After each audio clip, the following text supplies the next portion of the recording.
We have about 400 members, 400 or 500 members. We have a mailing list of several thousand. And the reason why I think our mailing list is so big is that we are recognized for providing nonpartisan information, fact-based information to the citizens of Montgomery County. All of the leagues are nonpartisan. We don't support candidates. We don't support parties. We don't even support candidates that aren't affiliated with a party. We don't support any of that. Our concerns are getting people engaged in our democracy by voting, by discussing issues, by listening to candidates, by giving you enough information for you to make informed decisions about the upcoming election. So that's who we are, and we stand by this nonpartisan approach in everything we do. We're all volunteer on the county level except for one office manager. Everybody that works on what you're going to hear about today is a volunteer. And I mentioned we produce tools and materials to support voters in the upcoming election. We educate voters on things like how to vote, where to vote. That's in the voter's guide. And we have lots of links on our website to help you figure out where to vote, what the deadlines are for registration, how to check your registration to make sure it's up to date. We provide information on materials that you're going to need to make an informed decision. We communicate election information to voters using our voter's guide. Ralph is going to show you our vote411.org website, which is a national product of the U.S. League of Women Voters with information on every election in every locality in the entire country. And you can just put in your address and it'll show you your ballot, who's on it. We conduct research also on how the government operates to provide election information to its residents. For example, we have a project going, I was talking to Linda about this morning, on identifying, there's about 20 municipalities in Montgomery County that have their own elections. Poolsville is one of them. And there are varying amounts of information that the municipalities provide. So we can talk about that a little bit. We're trying to see if we can provide services to all of the municipalities, especially those where there isn't another source of election information. Let's see. I'm going to ask Ralph to talk a little bit about Maryland elections, and then we'll come back and talk about some of our activities. Okay. Thank you. I don't know if you're familiar, in Maryland we have a statewide election system. So when you register to vote, you are registered in Maryland. If you move to another county, Frederick, Carroll, wherever, that is just a change of address. It is not a new system, not a new registration. So it's a uniform system. Every county board of elections has to follow the same rules in terms of how we all use the same voting machines. The way each precinct is run, that's all uniform, promulgated by the State Board of Elections. The other thing is that there are a lot of quirks in Maryland election law, which I've discussed. I used to work on Vote 411 at the state level, and I still get phone calls because there are little quirks in Maryland elections, and I happen to have run into most of them. One thing that people are not familiar with often if they're moving to Maryland for the first time, we have a closed primary system. You cannot vote in a party primary unless you are affiliated with that party. And it's a legacy system. The assumption was there were two big parties and you would be either a Democrat or a Republican, and so those two parties have to have a primary to choose their nominees. And they didn't want people from the other party voting in their primary. Each party has this terrible fear that the members of the other party are going to come in and vote for the worst candidate. It sort of overlooks, there are a lot of interesting contests in your own party. Why would you give up the influence there to go mess with the other party? But it's a terrible fear. Both parties have it, so we have closed primaries. If you are registering for the first time, during early voting or on election day, of course you can pick a party at that point.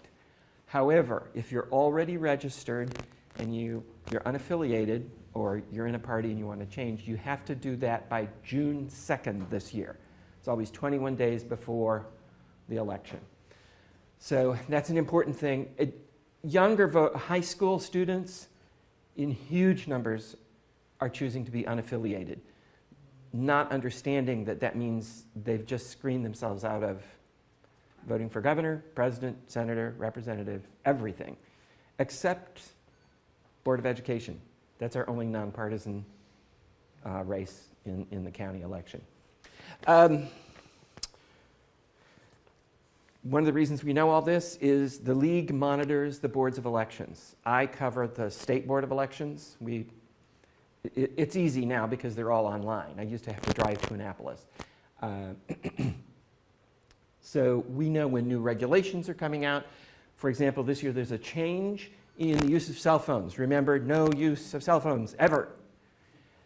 Now there are exceptions. If you're using a cell phone to access a translation service, because you speak a language that's a small group of people and they don't have a Hmong speaker or Korean speaker in your precinct, and you have a question, you can use your phone to contact. So there are limited cases. Of course, the thing you cannot do is take a photo of somebody else voting. It's absolutely forbidden. But that's the kind of change in regulations we find out about early. Barbara Sanders from our league monitors the Montgomery County Board of Elections. So when there are changes in precinct polling places, which happens every year because a school is being remodeled. So we find out about it, we try to get the word out. The Board of Elections tries to get the word out, and you still have people showing up at a school that is obviously a construction site, wondering why they are not voting there this year, because it's been moved. So that's kind of overview of Maryland elections, and Karen is going to talk about some of the other stuff our committee does. I'm going to just start off before I do that by saying you just heard from our in-house expert on elections. I can't think of anybody who knows more about Maryland elections and how elections work than Ralph. So it's a thrill to be able to co-chair a committee with him and work directly with him. I also want to say that cell phone change, these voter guides that we have out there, that just got delivered to us last Thursday and got in the mail last Thursday. We proofread them at the beginning of the month or the last week of April, and that's when we received news of that cell phone change, and that got in there. And I mean, that's how fast we have to work sometimes. So we're really up to date on changes, on communicating changes. And when we read the galleys for the voter's guide, we spent an entire morning figuring out the best way to present that in the voter's guide so people understood it and understood it correctly. So we spend a lot of time working on the wording, making sure people understand they have accurate information and they have it as fast as possible. So I want to talk a little bit about the kinds of things we do. You heard from Linda, we register voters. Linda is what's called a voter registrar distributor. That's her official title. We don't know why that name exists with distributor, but that's pretty new also. And we are all trained by the county to register voters. At the county Board of Elections trains us and authorizes us to go help people file an official document to register to vote or change their ballot.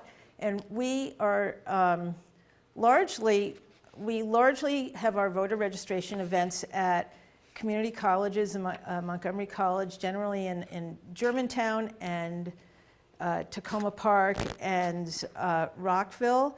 We go to the County Correctional Center. We go to Greenbelt once a month to register newly naturalized citizens, and we work with the Prince George's League of Women Voters. One of the things we'd really like to do is expand our footprint up county. We don't do a lot of voter education events or registration events here, and we'd really like to. So Part of the reason why we're here is to hope that you all can become engaged with us and help us expand what we do up county. We're well represented down county, but not here. So that's one reason why we're here. So we register about 200 people a year or help change their voter registration. That's actually a lot. And again, these are events all staffed by volunteers. So we talked about providing educational materials. Not only do we have the voter's guide, but we have some informational pamphlets that are on the table. They're also on our website and available to you. We have a number of them. Many are translated into Spanish. One explains, the election information, and these are available all year, not just when the voter's guide comes out. And election information and voting details. And then there's one that is a preview of the upcoming election, and it's called Your Offices on the 2026 Ballot, and it explains what all of the offices on the ballot, what all of those offices are for. Like, there's a lot of offices on the Maryland ballot, and this has a detailed explanation, a short but detailed explanation of what those offices are for. I think we have a couple of others up there, including, if you want to join us, we have a membership pamphlet. And I'm going to ask Ralph to demonstrate more, or talk more about the voter's guide and demonstrate our vote411.org. Sure. I can do it, yeah. I just want to keep it active. Yeah. Keep it awake. So you all familiar with our paper voter's guide? We do the same thing online, and that is at vote411.org. And what we want to do is see what's on the ballot.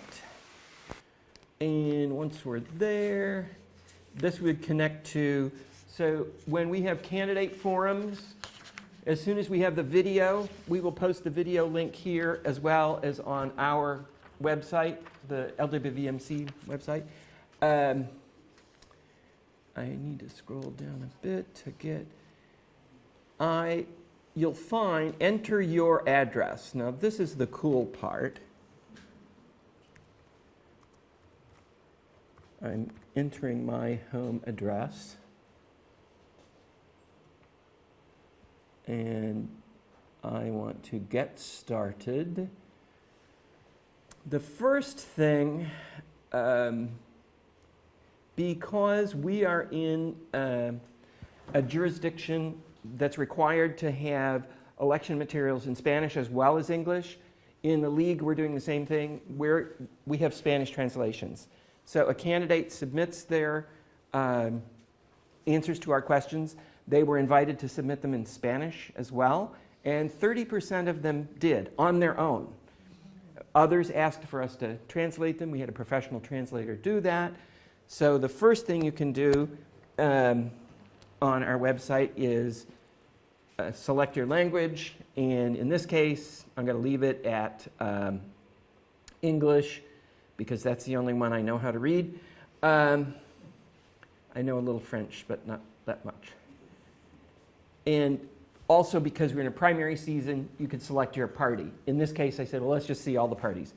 So now it's going to show me all of the races that will be on the ballot in my precinct. It used that address to locate me in my precinct. So let's scroll down. Obviously, the statewide races are all going to be the same. So let's scroll down. Are you in Congressional District 8 here? We're in 6. You're in 6, okay. That's what I thought. We were far enough north it was in 6. But there's Congressional District 8. I happen to be in Senate District 20. We are in 15. And you're in 15, yeah. That's one of the things that makes our voter's guide so long is Montgomery County is has a huge population. So we've got 10 different state legislative districts. It's a lot. And basically you just scroll down here and you will see, let's skip this race because there's only one candidate. He's popular. Okay, in this case, my district is so heavily Democratic, I don't think there's a Republican candidate. I do remember noticing that. But by, whoops, I went down a tiny bit too far. We'll skip this race and get to a county race. So if you click on Laura Charkoudian, for example, Yeah. who's one of the delegates in District 20, you will see her response to the voter guide questions. And the questions were crafted for state senators and state delegates. They're all the same in Montgomery County. So District 15 Is the same as 20, is it? is District 20. So there's no difference there. So if you're looking, say you have a relative that lives down in Silver Spring and that person needs help, you can follow the same process to get information on that slate as for the one running in District 15. Yeah. And, I was going to So- say, go ahead, I'm sorry. Yeah, so what I did was select 2 candidates, and then I scroll down, and you'll see these are their websites and social media sites if you want to get additional information about them, and scroll down, and then you will see their answers to our questions. So, Can I ask a quick question? sure. Does that include anything about financial disclosures, or if they're supported by public financing, or? Some people will talk about, they may mention it, but it's not built Not into part the, of that? that's, Okay. yeah. Thanks. Campaign financing is a totally separate part of the State Board of Elections. You can go to the State Board of Elections website to see who's contributing to a candidate. But I will warn you about that, though, that contributions to the official campaign committees may not be as revealing as the independent political action committees. And the political ads we see, the ones that are the real stinkers, those are usually by those independent political action committees, and you're not going to find that information there because it's not contributed to a candidates committee. So the campaign finance information, you got to know you're not seeing the whole picture. Yeah. So anyway, we're really proud of Vote 411 in Maryland because we cover every office in every county in the entire state. That's done because we have leagues in 17 of the counties, and for the other 7 counties, we have volunteers from Montgomery County and Baltimore County who fill in the rest of the state. It's an enormous amount of work. It's a big project, but we're really proud. We get really heavy usage. A lot of voters go here. So, I wanted to also, just to make sure everybody understands, these are the same questions that are in the voter's guide. yeah, We populate the voter's guide with the information that's entered into Vote 411. yeah. I came along after we already had this, so the candidates typed their information into the website directly. We do not. There are league members older than me who can remember when the handwritten answers to questions would come to the league office, and somebody would have to decipher the handwriting and type it in and send it to the publisher. This is much better. We just export it from this website. So, and it's funny because candidates say, "Oh, I never got your invitation," and says, "Well, actually, we did send you the invitation, and we sent you 3 reminders. And according to this note, we called your campaign, and somebody said, yes, we're going to do it." So that happens. People say they didn't get invited. Oh, yes, you did. We were. Include that in the voter's guide info, that they failed to respond? Oh, if they fail to respond, yeah, if they fail to respond. So that's a response in itself. Yep, no answer received by, and I've told people, if you don't answer, I'm not voting for you. Just, that's it, sorry. And we deliver this to senior centers all over the county, libraries. We monitor the stacks of voters' guides at libraries. My library, Silver Spring, had a really huge stack, and they ran out in Damascus Already? 4 years ago. So I drove 100 copies up to the Damascus Library. Apparently, they are voracious readers up there. So that's one of the things we do. It's available in Spanish. We have it printed by El Tiempo Latino, and 2 weeks after that, it'll be in Washington Hispanic. And in all of the neighborhoods with large numbers of Spanish speakers, we will try to deliver plenty of copies to those libraries. So we have copies in our library in Maggie Nightingale and also at Town Hall. Like if they're gone, I brought 25 more for you.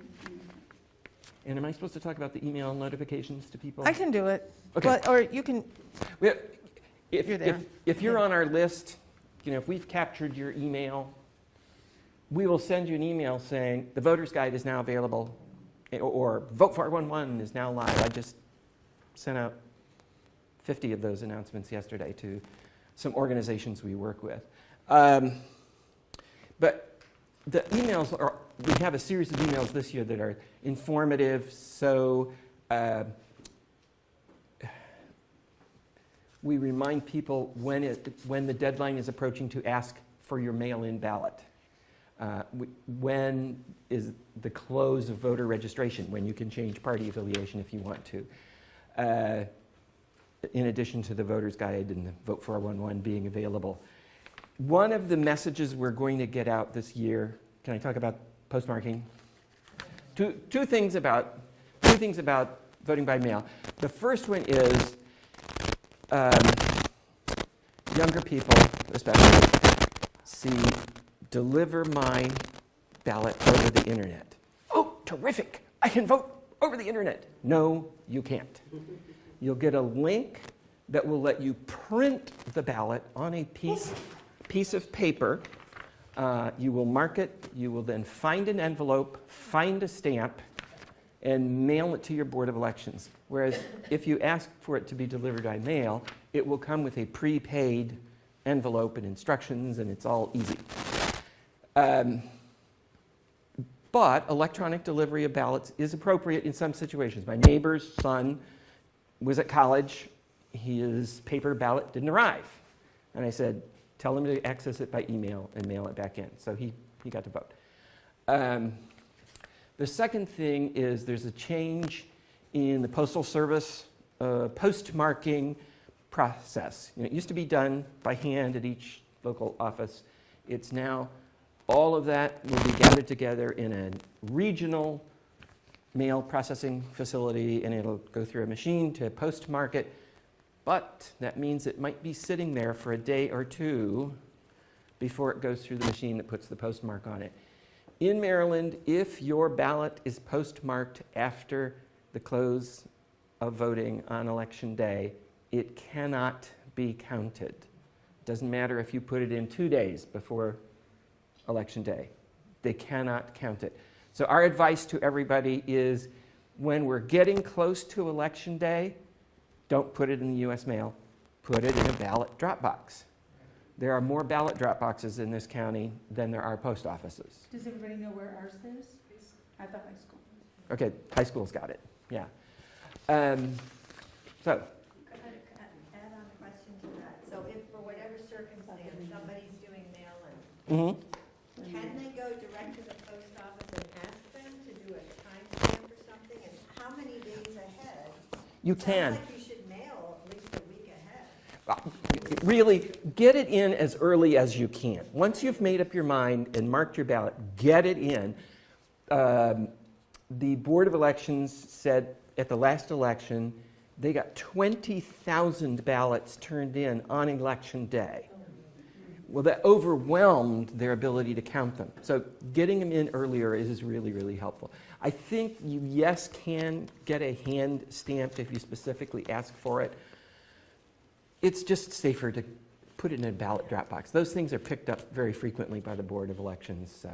You can What- always bring it to your precinct. Yes, you can bring it to a precinct or an early voting center. Where's your early voting center up here? Germantown. Germantown, yeah. I thought that would be the closest one. Original, Bub County Regional Service Center. Yeah, No. The Germantown, it's Kingsview Rec Center. okay, the rec center, where we will be on We've Saturday. been telling, in the Montgomery County League, telling people that if it's later than 2 weeks before, get it in a Dropbox. Now, the state league is saying a week before. The makes me easiest thing to do, nervous. if early voting has started, take it to an early voting center or a ballot drop box. That's Yeah. because you'll know early voting is When starting. did the ballot boxes go up? They're up. Yesterday. Yeah, yeah. Yeah, I got the email. The ballot drop Yesterday. boxes are up. Yeah.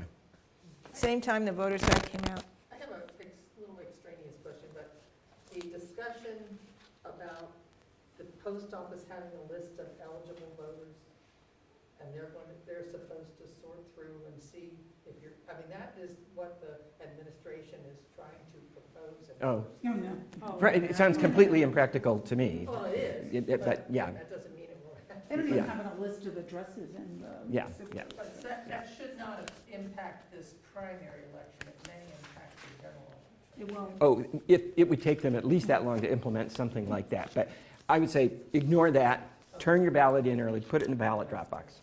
The states run elections, not the federal government. Yes, Yeah. yes, yeah. No, But anyway, no, that's what the law, There's a lot of things the law says that the. Yeah. So put it in a Dropbox and then you avoid that situation. Yeah, oh, good. Right there toward. I don't take any chances. yeah.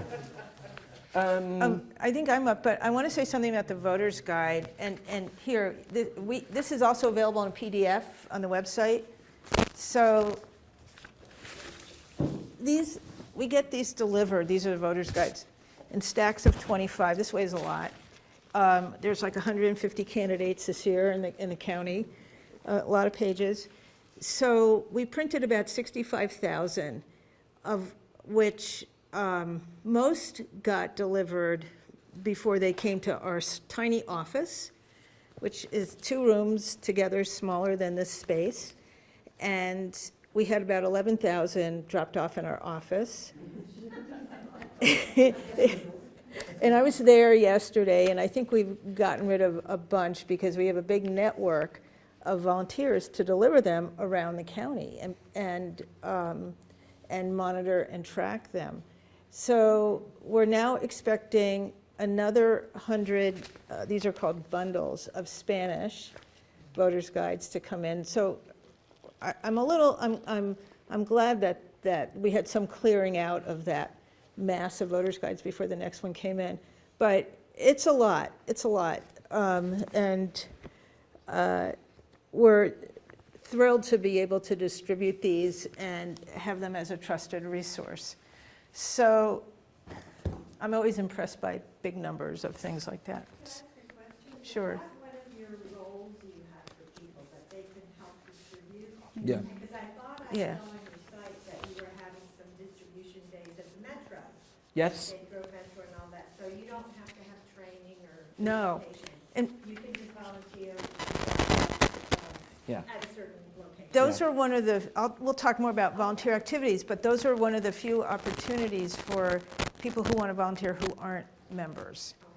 So is our distribution network standing at a Metro, dropping off the cards. I think Linda's showing the Vote 411 cards. This is another thing that Oh, these go like hotcakes the, Yeah. on college campuses especially.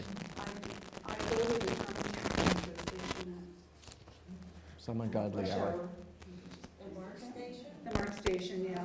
The Mark Station. sorry. And we also hand out copies of the voters' guides at And you the can't Mark do that stations. to commuters when they think I'm crazy.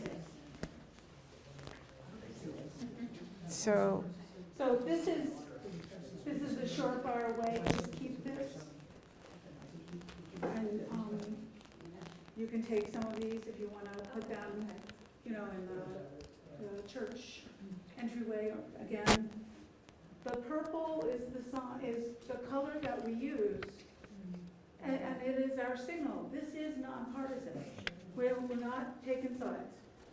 So if people are concerned, and I think it's also important to say, you don't have to be a woman to join the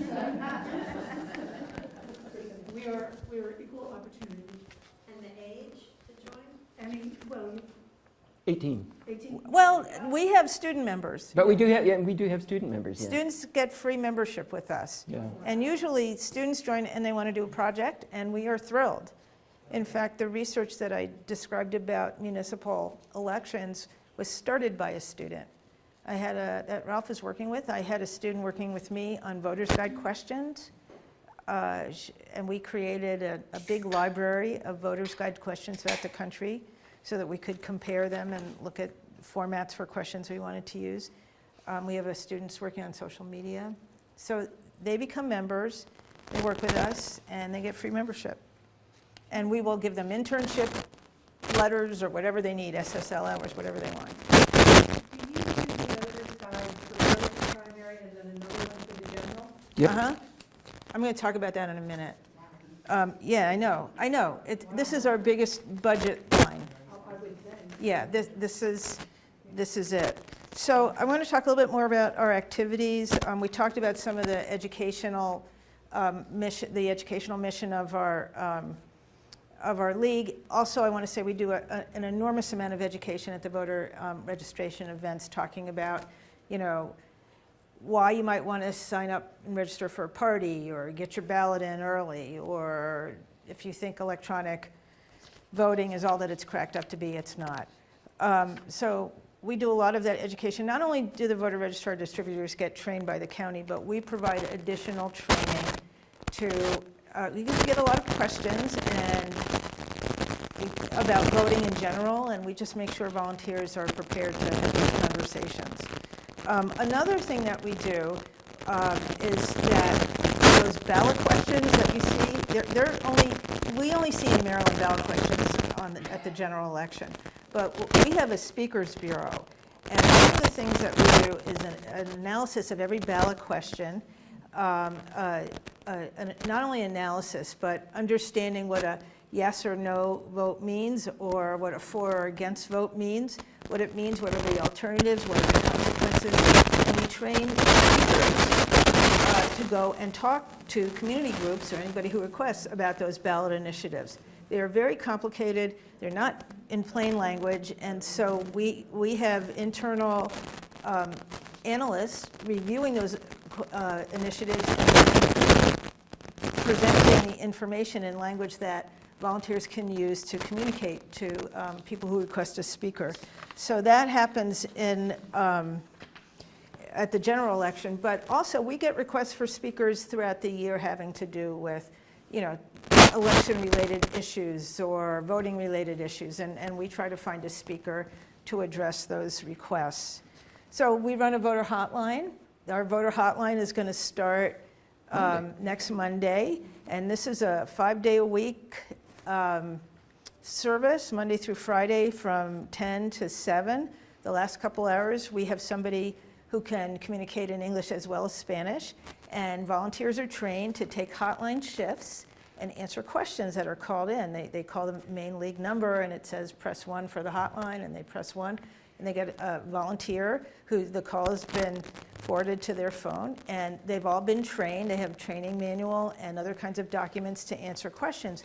Most of them are things like, where do I vote, or how do I get an absentee ballot, or questions that are typical and easy to answer. We also get really complicated questions, and we have a staff of people, volunteers, who have served as election judges, who have some additional information about voting and voting-related issues and can help problem solve. And the volunteers can call these election judges and get information and call the caller back. And we just finished our training last night. One of the election judges said to me, so what if I don't know the answer? Who do I call? So I said, well, let me know. I'll find somebody. Call Ralph. So, and then another activity that we do every year under contract with the county is an evaluation, a state-mandated evaluation of all the polling places in the county. There are 256 polling places, and an evaluation form that asks for about 120 different items of evaluation for each polling place that has to do with, did you put your signs in the right place? All that signage, did you put it in the right place? Are voters, can they vote in privacy? What did you do with the provisional ballots? Did you put them in the right place?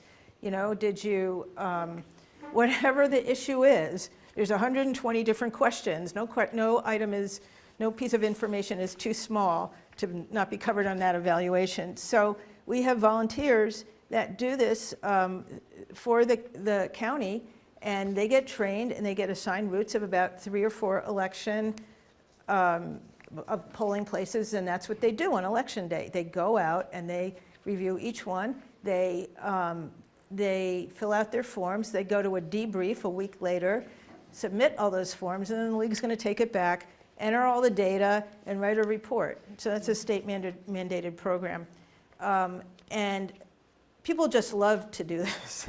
They love it. People have been asking me for weeks. We just announced it, the dates of training. Within the first hour, we had a bunch of signups. So if you're like into elections, you love this kind of stuff.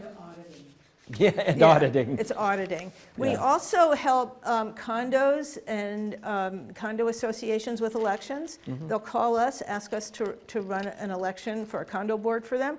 So we run an election, and we go with our ballot box and our rules about how to run an election, and we do that for them. And did we talk about the candidate forums? We didn't. We didn't. So we also conduct candidate forums, and because we are nonpartisan, we are really strict about how these forums are run. We screen the questions to make sure they're not loaded or directed at one person, that everybody can answer, that we've invited everybody on the ballot, that we randomize the order in which people are asked questions by question. Lots of people, organizations ask us for our imprimatur. The league supports this. And we don't do that unless we're in on the planning of it. So we don't give our name out lightly. We make sure that they adhere to our principles for how to run candidate forums. So we will have a school board coming up and county executive coming up. Okay, so next on this is to talk about how to get involved. Shall we transition? If you'd like to hear more about some of our activities and some of the things to do. Samantha, do you want to talk a little bit about the advocacy work that we do? In case there are people that You can do that. Yeah, okay, Yeah. I could, yeah. The league has done studies on things since it was formed. The League of Women Voters started in 1920. The women who had crusaded for the right to vote, they finally got the right to vote. And they said, now we need to understand what's happening. And so at the very beginning, they started doing studies. And it ranges from, in Pittsburgh, I just read this book about, it had a great title, She-Devils at the Door. Because the city of Pittsburgh was plagued by a lot of corruption. Various officials were having city employees doing work at their homes and at their vacation homes. It was pretty awful. And League of Women Voters members looked at the books and ferreted it out, and supposedly some city official, when they saw the League of Women Voters ladies coming to the building, said the she-devils are at the door. We do studies. We've done a lot of studies on the agricultural region of Montgomery County, the agricultural reserve. And so we advocate for protecting that. As you can imagine, there's always development pressures. And so how do you balance? Because people need to be able to make a living. On the other hand, you do want to preserve the agricultural character. We do a lot of advocacy just on protecting voting rights. And I was in Annapolis a lot when we were trying to get reforms to block gerrymandering in Maryland. So we would get a nonpartisan commission in charge of gerrymandering. We didn't get that yet.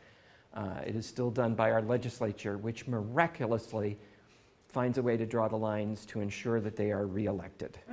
It's, you think about it, the temptation is too powerful. I want to win my next election, so I'm going to draw the lines to make sure that I get people who vote for me.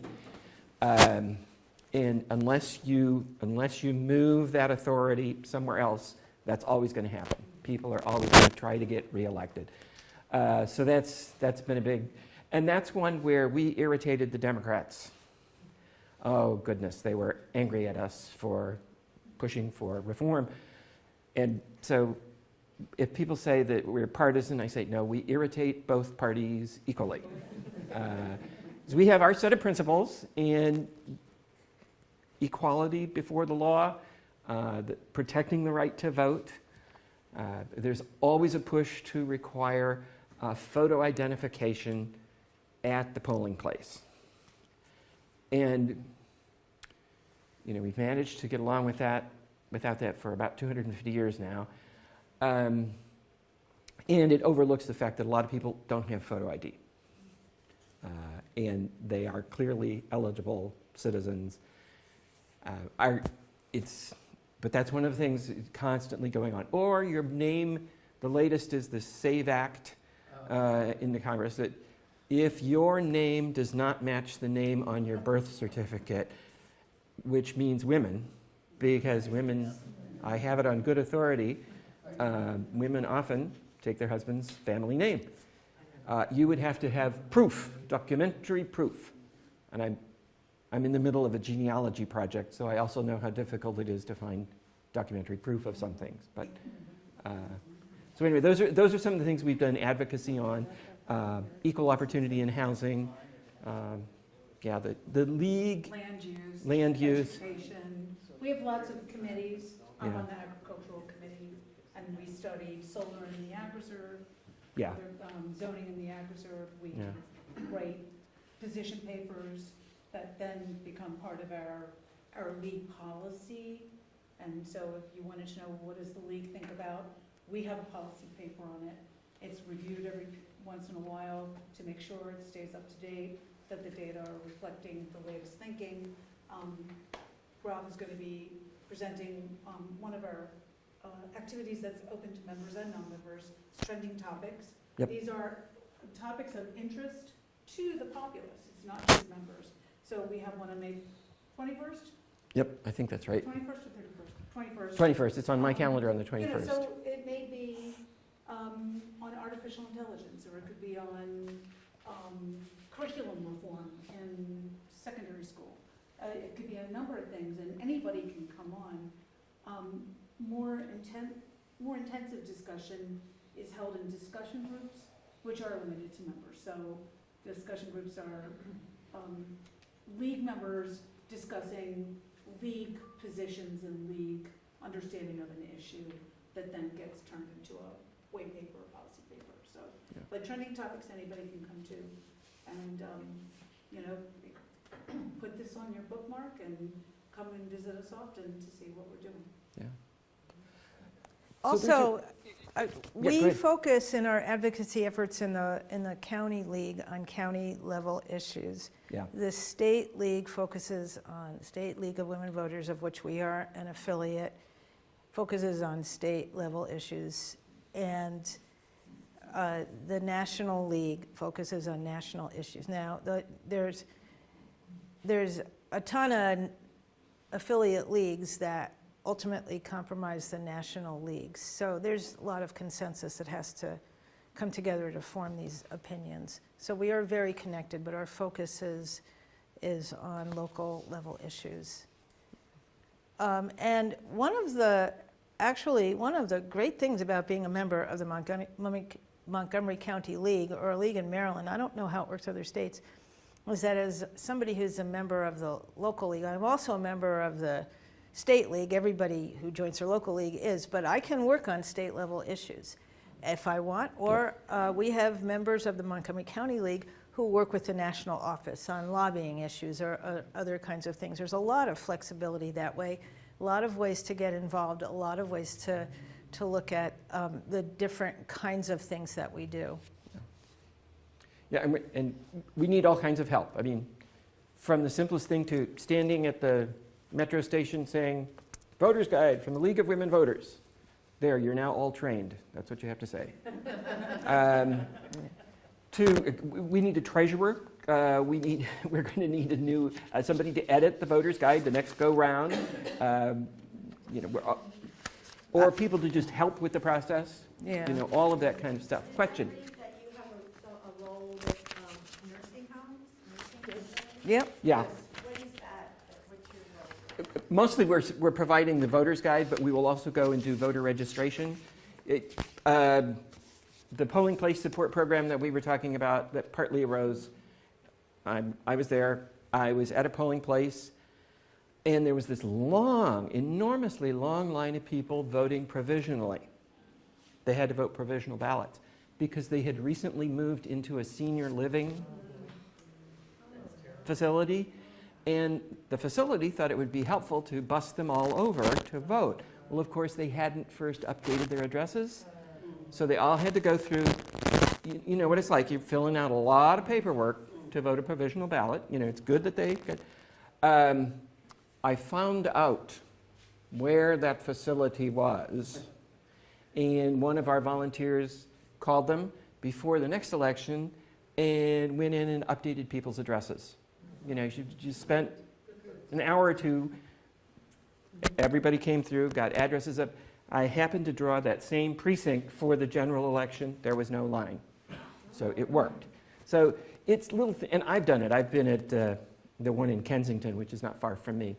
And it's just helping people update their addresses. You know, it's often when you're moving into a senior facility, you have a lot on your mind, and updating your voting address is kind of far down the list of things. So. Can that be done online, creating the voter address? Oh, yes, you can. Okay, If you've got a Maryland driver's license, yeah. and you actually do want the driver's license in front of you, because the online system to update your address or change your party or request a mail-in ballot, any of that kind of stuff, it's going to ask for the date your license was issued.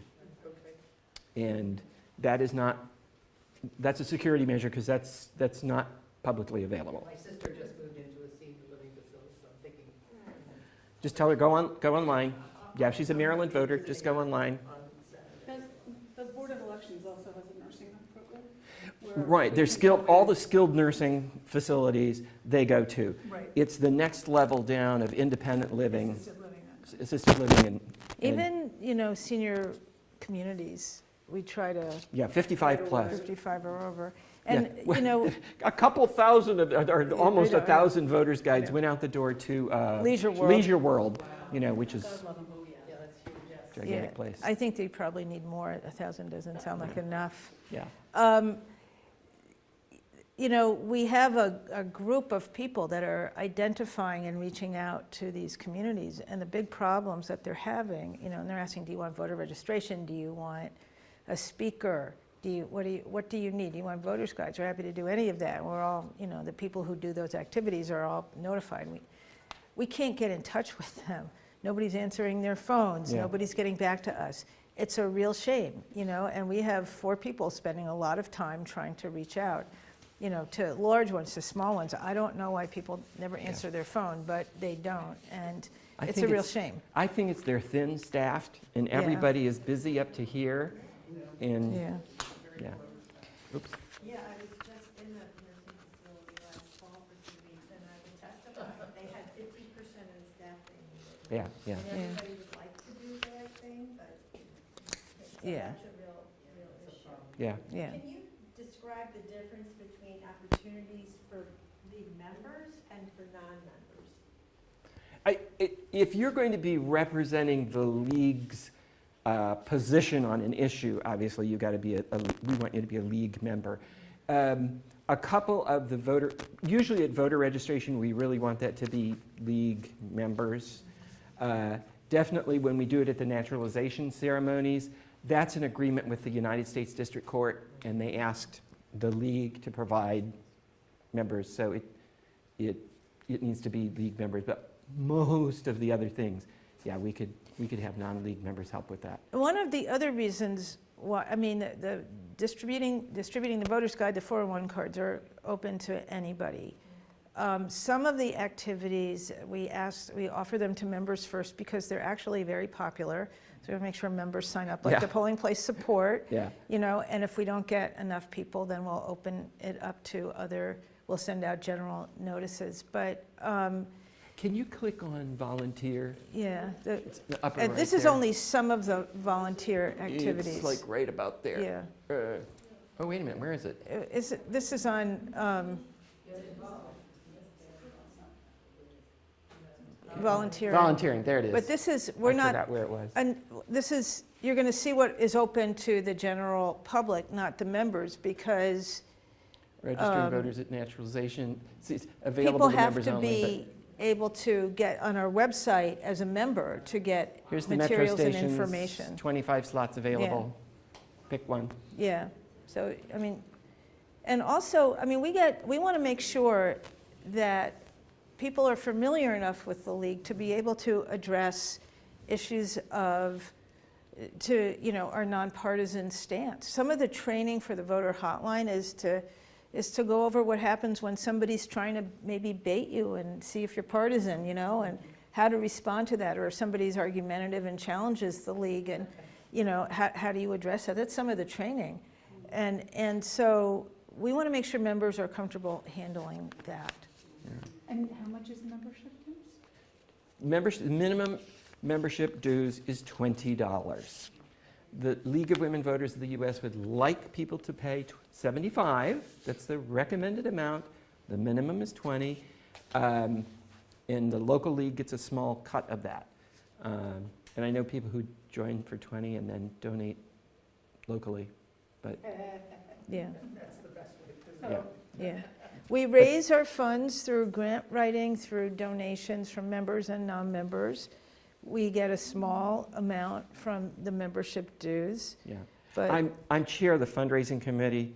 Membership Yeah. dues are a tiny portion. The vast majority of our money is people send us checks, and which is great. They appreciate what we do, and yeah. No obligation.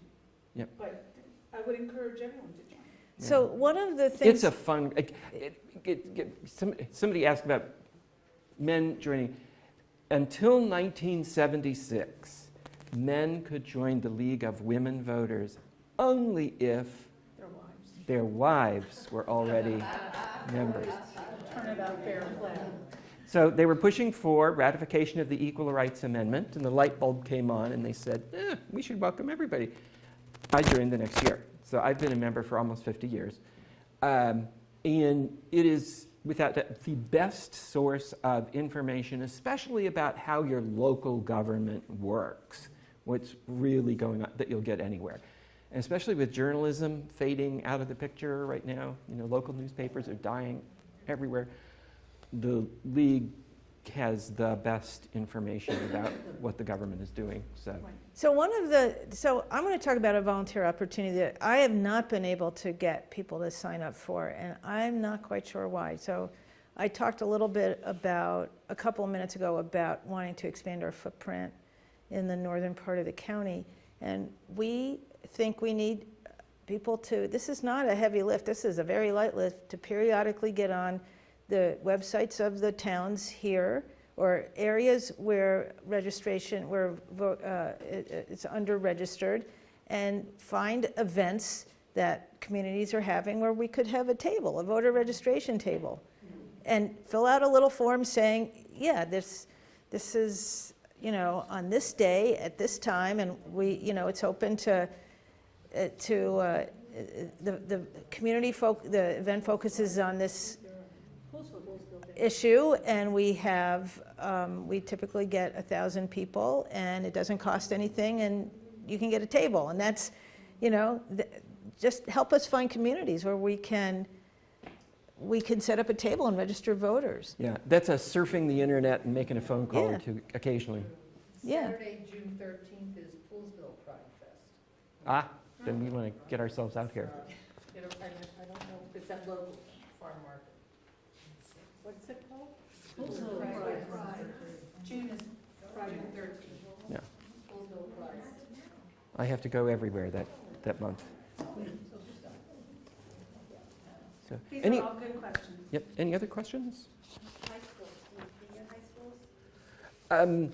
We've done a little bit of speaking in high schools. Montgomery County Board of Education works with the Montgomery County Board of Elections.